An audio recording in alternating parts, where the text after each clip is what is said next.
IPL mega వేలంలో Lucknow super giants team India star cricketer Rishabh పంత్ను record స్థాయిలో 27 కోట్లకు కొనుగోలు చేసింది. ఈ నేపథ్యంలో లక్నో సూపర్ జెయింట్స్ జట్టు రిషబ్ పంత్ కెప్టెన్గా ఉంటాడని విశ్లేషకులు భావిస్తున్నారు. ఈ క్రమంలో టీమిండియా మాజీ ఓపెనర్ ఆకాష్ చోప్రాకు ఇచ్చిన ఇంటర్వ్యూలో Lucknow super giants owner Sanjiv Goenka ఆసక్తికరమైన వ్యాఖ్యలు చేశాడు.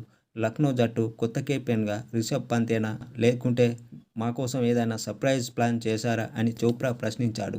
ఇందుకు బదులిస్తూ, అవును, ఖచ్చితంగా అందరూ ఆశ్చర్యానికి లోనవుతారు. నా వరకైతే సర్ప్రైజులు ఇవ్వడం ఇష్టం ఉండదు. అయితే మా కెప్టెన్ ఎవరనేది త్వరలో తెలియజేస్తాం. మా జట్టులో Rishabh Pant, Nicholas Pooran, Adam Markram, Mitchell Marsh రూపంలో నలుగురు నాయకులు అందుబాటులో ఉన్నారు అని సంజీవ్ గోయంక చెప్పుకొచ్చాడు. ఇక పంత్ ఓపెనర్గా వస్తాడా అన్న ప్రశ్నకు గోయంక సమాధానమిస్తూ, మా మిడిల్ ఆర్డర్ను పటిష్టం చేసుకోవాలని భావిస్తున్నాం. వేలంలో బట్లర్ కోసం ప్రయత్నించాం, కానీ డబ్బు సరిపోలేదు. ఓపెనింగ్ జోడీపై జహీర్ ఖాన్, జస్టిస్ లాంగర్ మా కెప్టెన్ నిర్ణయం తీసుకుంటారు అని పేర్కొన్నాడు లక్నో సూపర్ జెయింట్స్ ఓనర్.